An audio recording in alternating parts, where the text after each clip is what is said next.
Yesterday, the FBI alleged it had foiled an Iranian terror plot, but the main suspect has been in custody since September. So why did the Department of Justice wait until now to announce this threat?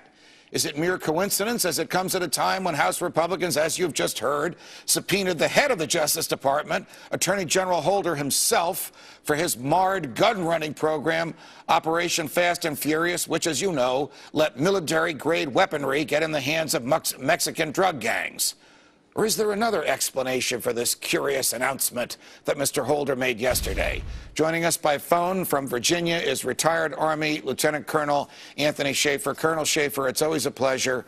Welcome back to Freedom Watch. Thank you for having me, Judge. Sorry I can't be there. As are we, but we appreciate you picking up the phone and calling us. What is your take on this alleged terror plot involving Iran? Is this the way the Iran intelligence agencies usually operate, engaging with somebody they thought were involved with Mexican drug gangs to assassinate a Saudi Arabian ambassador in a public restaurant in New York or Washington? Well, it's a long way to get to a much easier target in other places, and no, I don't think so. And obviously, I've interrogated the Iranians. It's two chapters of my book, Operation Dark Heart, are dedicated to this, and that's what makes me think twice about this. The American that they're accusing here, Judge, was true enough. He has a dual passport, Iranian-American, but frankly, my experience has been directly that these people love being here. Once they're here, they love being here. And the idea of this guy, all of a sudden, after years being a successful, by all accounts, a successful used car salesman in Texas,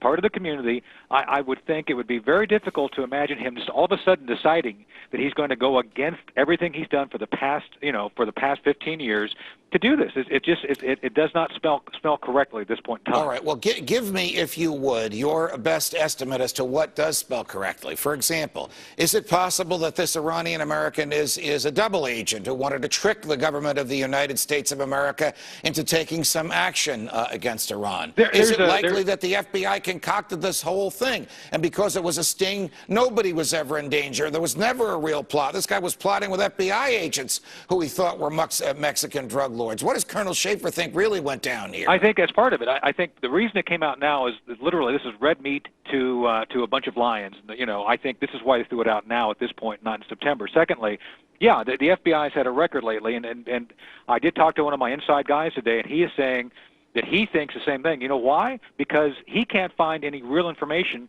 and he's got a clearance. So that tells him that there's something going on that's extraordinary by the fact that he's an inside, investigator, knows what's going on, and yet, and I'm going to quote here, there's nothing on this within the DOJ beyond what they've talked about publicly, which means to him there's something very wrong with it. Look, the United States used failed and flawed intelligence to attack Iraq in 1991 and in 2003. Is there the danger that we might use something as preposterous as this plot, which was created and run and controlled by the FBI that was announced yesterday, as a basis for invading the country of Iran, which, as you know, a lot of neocons in this country have been itching to get us to do? Right. I got to tell you, I do believe the Iranians do pose a threat. However, I agree with you on this.